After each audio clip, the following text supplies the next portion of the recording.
व्रतानी की कथा कर रही है। व्रत कार्तिक महत्तम कथा है। कार्तिक के महीने में सबसे बड़ा अगर व्रत का कोई नियम है तो केवल एक नियम सबसे बड़ा है, सुबह ब्रह्म मुहूर्त स्नान करना और दूसरा दीप लगाना, दिया प्रज्वलित करना, दीपक लगाना। दीप दान से बड़ा कार्तिक के महीने में कोई दान का वर्णन नहीं है जितना दीप दान का वर्णन गए हैं। कम से कम हम 7 नियम में से एक नियम ऐसा पकड़ें जिससे हमारा जीवन सार्थक हो। आप भले 7 नियम नहीं कर रहे कार्तिक के, भले एक नियम करो, पर वो नियम हमारा पूर्ण चलना चाहिए, उसके नियम की पूर्णता पूर्ण होना चाहिए।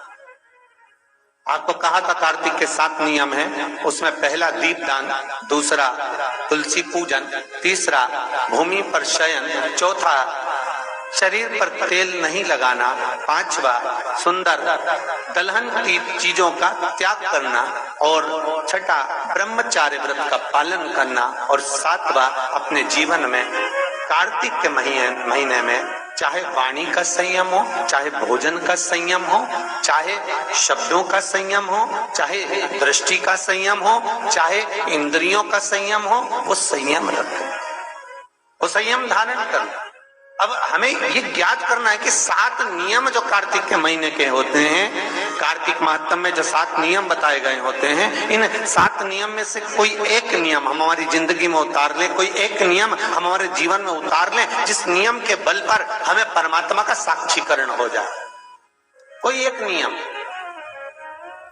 अगर आप दीपदान कर रहे हो कार्तिक के महीने में, प्रतिदिन आपने 1 महीना तक दीपदान करा महाराज, तो ये भी आपका एक नियम है। 1 महीने तक आपने जो तुलसी में जल चढ़ाया, ये भी आपका नियम है। आपने अगर वाणी पर संयम रखा है, ये भी आपका। एक बहुत सुंदर बात कार्तिक के महत्तम से लीजिएगा अपने जीवन में उतारने के। कार्तिक के महीने का 7वां नियम याद रखना, संयम।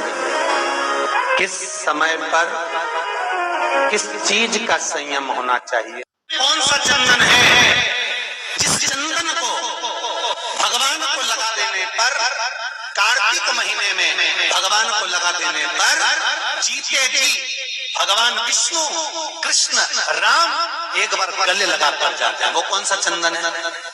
आपको पहले भी कथा में वर्णन किया, हरि चंदन। कौन सा चंदन है?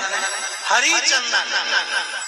कार्तिक के महीने में हरि चंदन कैसे बनता है? तुलसी जब सूख जाती है, सूखी हुई तुलसी की जड़ धोकर रख लीजिए।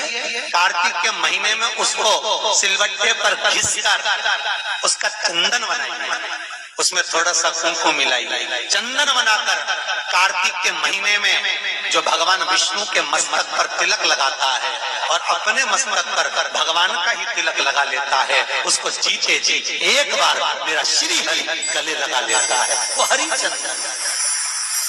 विष्णु पुराण जो पतली धारा रहती है उससे क्या फल मिलता है? क्योंकि अश्विनी अधिक मास है शिवा, तो अश्विनी अधिक मास में एक एक प्रमाण दिया, तुलसी की पत्ती का, तुलसी के बीज का, तुलसी की टहनी का, तुलसी की जो मंजरी होती है, वो मंजरी जब गिरती है तो गिरी हुई मंजरी का क्या फल है, उसका भी प्रमाण अश्विनी अधिक मास में आता है। उसको विष्णु पुराण से लेकर उसको सुनेंगे। हरि चंदन। उसी तरह कार्तिक के महीने में सूखी हुई तुलसी की लकड़ी घी में भिगोकर, घी के दिए में घी भरकर जो भगवान के मंदिर में, भगवान श्री हरि के मंदिर में, नारायण राम कृष्ण के मंदिर में दिया जला देता है, उस लकड़ी का उसकी मनोकामना 3 महीने में पूरी हो जाती है महाराज।